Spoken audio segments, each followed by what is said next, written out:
esteja convosco.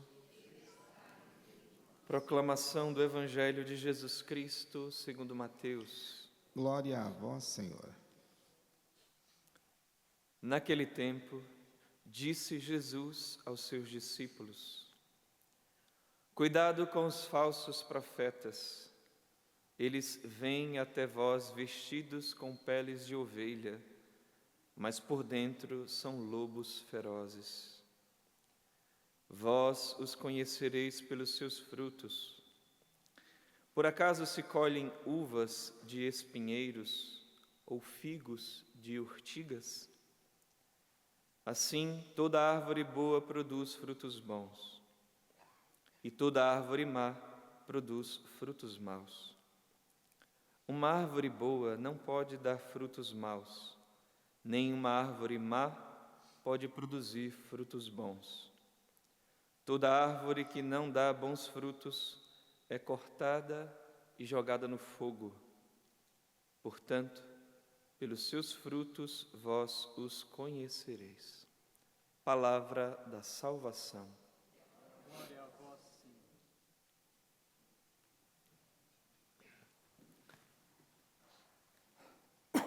Queridos irmãos, no Senhor, nós acabamos de ouvir nosso Senhor falando no Evangelho a respeito dos falsos profetas. Cuidado com os falsos profetas, que são como lobos em peles de ovelhas. E que vamos reconhecer os falsos profetas e, de outro lado, também os verdadeiros profetas pelos frutos. Que tipo de frutos eles produzem? Se são frutos bons, verdadeiros profetas. Se são frutos maus, falsos profetas, lobos em peles de ovelhas. Agora, que tipo de fruto nós vamos ver e perceber se no fundo é um falso profeta ou um verdadeiro profeta? Porque nós podemos ver pessoas que realizam assim obras, constroem grandes coisas,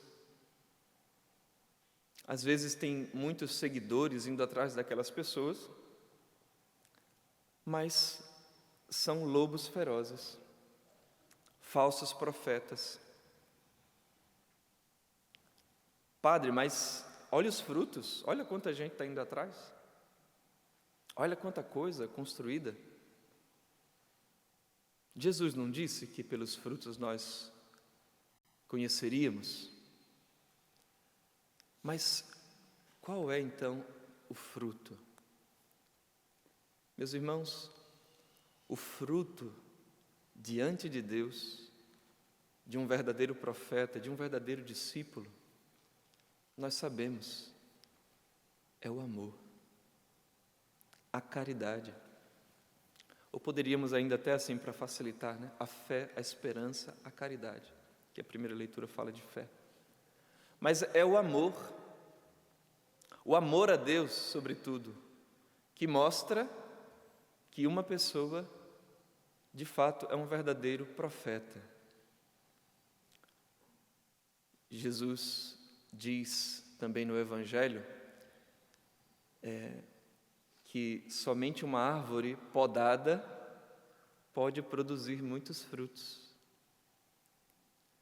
Então você está vendo que tem a ver fruto com amor, com poda e com cruz.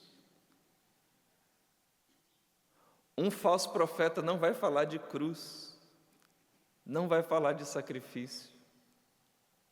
Vai falar até assim, de um amor, assim, uma coisa, não, você pode vir, né, Deus, vamos dizer assim, né, ama a todos e você não precisa ter nenhum sacrifício, você não precisa mudar nada, você não precisa... A porta é bem larga, faça o que você quiser. Basta a gente olhar para o nosso mestre. e vemos como foi estreito o caminho que ele abriu para nós. Então, o falso profeta vai realmente querer sempre usufruir das coisas sem nenhum sacrifício. Pode até, sim, ser frondoso, e estou falando para você também fazendo um exame de consciência, e todos nós devemos fazer um exame de consciência, porque todos nós também falamos de Deus, devemos falar de Deus, e a gente pode se comportar como lobos, em pele de ovelhas, que não aceitam as podas de Deus e os sacrifícios por causa de Deus. O que nós devemos passar? Então, nós podemos ser, Jesus fala de figos aqui no Evangelho, aquela figueira frondosa, mas quando chega lá não tem fruto. Falsos profetas. Você quer ver um verdadeiro profeta? Foi o dia de ontem, São João Batista. Que o último dos profetas, que depois veio Jesus. Olha para a vida desse homem. Realmente, o amor, a entrega, a vida de oração, de penitência. Claro, tinha uma missão particular, vivia realmente para escutar a Deus e ser a voz de Deus, preparando o caminho do Senhor. Mas ele é um sinal para nós. A primeira leitura fala hoje, capítulo 15 do livro do Gênesis. Deus ali renovando a sua promessa e fazendo a sua promessa a Abraão, dizendo que ele, Abrão, ainda, que ele então vai ser pai de uma multidão. Só que assim, Deus vai falando para Abrão e ele não vê se cumprindo, não é assim? Deus fala: olha, você vai ser pai de uma multidão e já amanhã sua esposa está grávida. Passaram-se muitos anos para se cumprir. E ele, vendo a sua vida passar, diz assim: Senhor, que me darás? Eu me vou desta vida sem filhos, e o herdeiro de minha casa será Eliezer de Damasco. Era uma outra pessoa, não era o filho dele. E Deus fala: não. Antes ainda, Abraão diz: como não me deste descendência, um servo nascido em minha casa será meu herdeiro. Um servo. Então o Senhor diz: o teu herdeiro não será esse, mas um dos teus descendentes é que será o teu herdeiro. Olha para o céu e conta as estrelas, se fores capaz. E acrescentou: assim será a tua descendência. Abrão teve fé no Senhor, que considerou isso como justiça. Isso aqui é muito importante na história de Abrão e do povo de Israel, e nós, São Paulo vai falar disso aqui também, lá na frente, a carta aos Hebreus. Só que não é só assim, Abraão teve fé e pronto. Você vê que logo em seguida, Deus faz um pacto com Abraão. E Abraão com Deus, mas Deus toma a iniciativa. Pede para ele trazer os animais para oferecer um sacrifício. Oferecer sacrifício. E quando ali estão os animais, começam a ter aves de rapina que vão ali e Abraão tem que enxotar essas aves. Meus irmãos, o pacto de Abrão com Deus, Deus com Abrão, as aves interceptando aquilo ali, que são um símbolo das provações que nós vivemos para manter a nossa fidelidade com Deus. Um símbolo das purificações, das podas que nós enfrentamos para permanecer fiéis ao chamado que Deus está fazendo.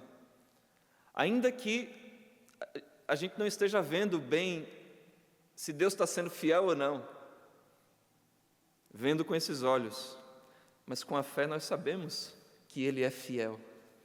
E porque sabemos que Ele é fiel, que Ele sustenta o que prometeu e que vai realizar o que Ele prometeu, nós lutamos contra as provações, dentro e fora de nós. Não desistimos. O início da leitura é a que vai consolar a nossa vida. Na primeira leitura, começa assim: naqueles dias o Senhor falou a Abrão, dizendo: não temas, Abrão, eu sou o teu protetor, e tua recompensa será muito grande. Que promessa consoladora. Deus falou isso antes dele dizer: que me darás, Senhor? Antes de fazer ali o pacto, Deus já estava mostrando como muitas vezes no início do nosso chamado para Deus, Ele nos prometeu. E nós, motivados por essa promessa, nos lançamos. E o vento forte que me leva para frente é o amor de Deus, não é assim que a gente canta? Nós nos lançamos no mar de Deus. Só que no meio do caminho, Senhor, cadê a promessa que o Senhor fez? Que me darás? Deixa eu arranjar um outro jeito. Olha, outra pessoa vai ser o descendente, o herdeiro da promessa. Vêm as provações, mas continua a promessa de Deus. Não temas, Abrão, eu sou o teu protetor, a tua recompensa será muito grande. Confiança. O Senhor não é homem para mentir. É fiel e cumpre as suas promessas de amor. Ele já demonstrou que nos ama na cruz e que é fiel ao que Ele diz. Nós somos a sua descendência. Nós somos o que Ele conquistou com o seu sangue. E assim louvamos e bendizemos a Jesus, nosso Senhor, que é a resposta e que é o cumprimento da promessa feita a Abraão, muito maior do que Abraão podia pensar. Nosso Senhor, Ele é para nós a nossa salvação e o cumprimento da promessa. Vamos a Ele no altar da Eucaristia. Louvado seja nosso Senhor Jesus Cristo. Para sempre seja louvado.